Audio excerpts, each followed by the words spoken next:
Chapter 12. A Petition. Then we are to lose Madame la Comtesse, but I hope only for a few hours, I said with a low bow. It may be that only, or it may be a few weeks. It was very unlucky his speaking to me just now as he did. Do you now know me? I assured her I did not.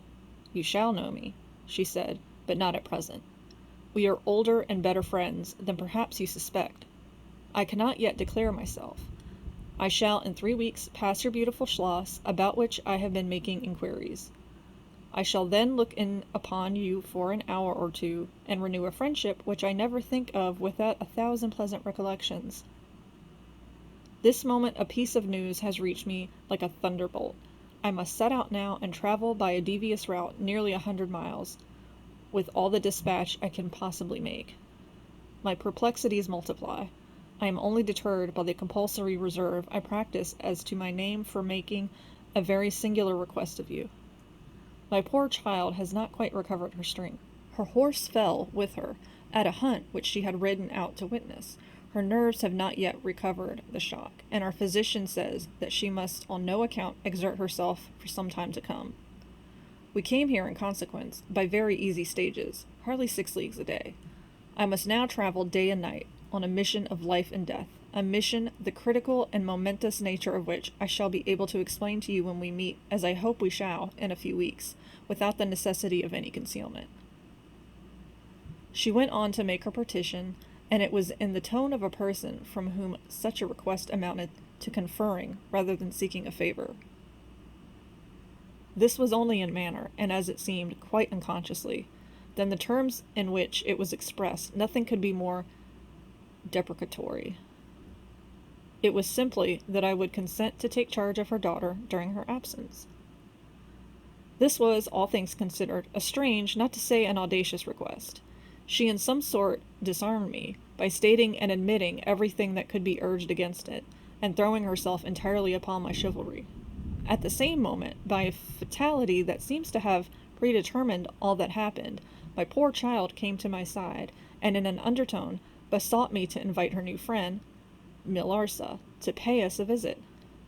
She had just been sounding her, and thought, if her mamma would allow, she would like it extremely.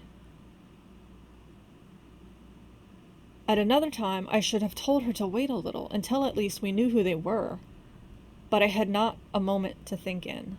The two ladies assailed me together, and I must confess the refined and beautiful face of the young lady, about which there was something extremely engaging, as well as the elegance and fire of high birth, determined me.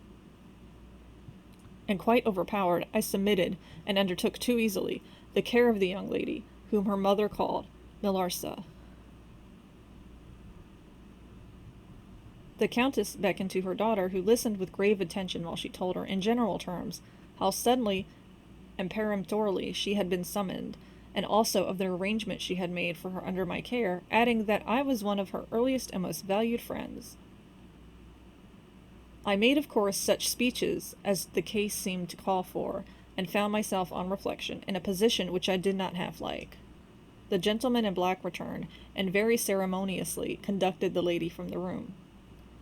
The demeanor of this gentleman was such as to impress me with the conviction that the Countess was a lady of very much more importance than her modest title alone might have led me to assume.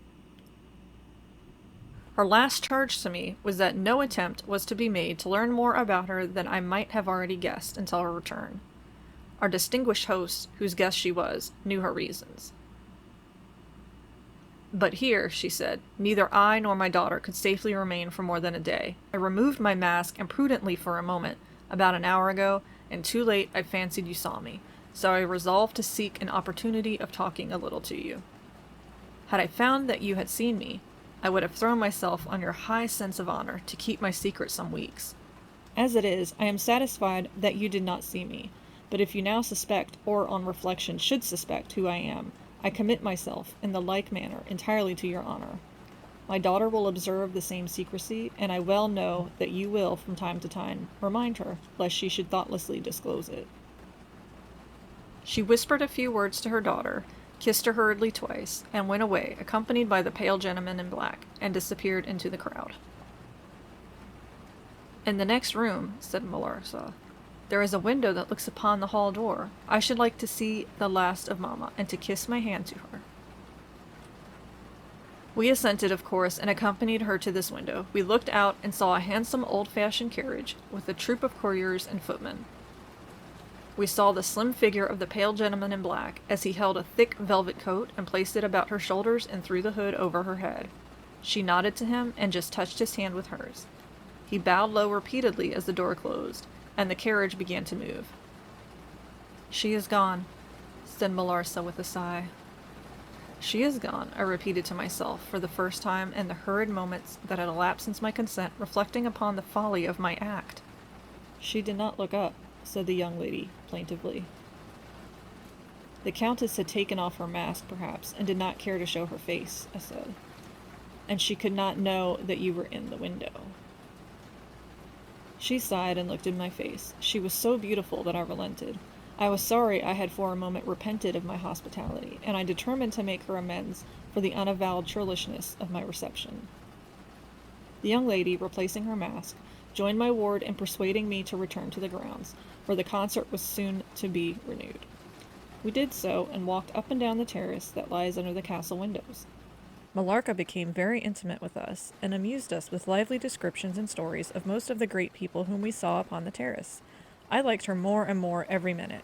Her gossip, without being ill-natured, was extremely diverting to me, who had been so long out of the great world. I thought what life she would give to our sometimes lonely evenings at home. This ball was not over until the morning sun had almost reached the horizon. It pleased the Grand Duke to dance till then, so loyal people could not go away or think of bed. We had just got through a crowded saloon, when my ward asked me what had become of Millarca. I thought she had been by her side, and she fancied she was by mine. The fact was, we had lost her. All my efforts to find her were in vain.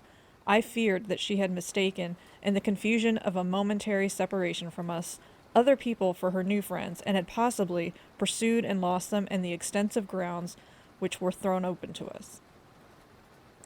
Now, in its full force, I recognized a new folly in my having undertaken the charge of a young lady without so much as knowing her name, and fettered as I was by promises, of the reasons for imposing which I knew nothing. I could not even point my inquiries by saying that the missing young lady was the daughter of the Countess who had taken her departure a few hours before.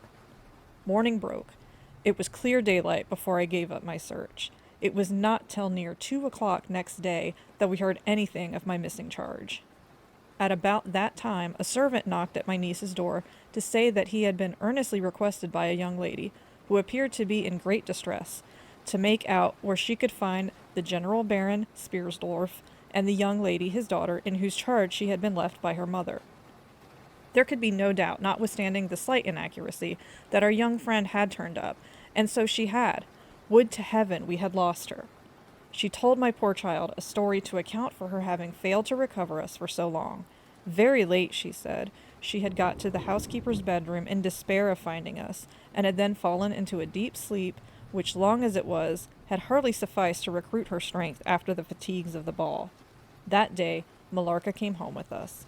I was only too happy, after all, to have secured so charming a companion for my dear girl.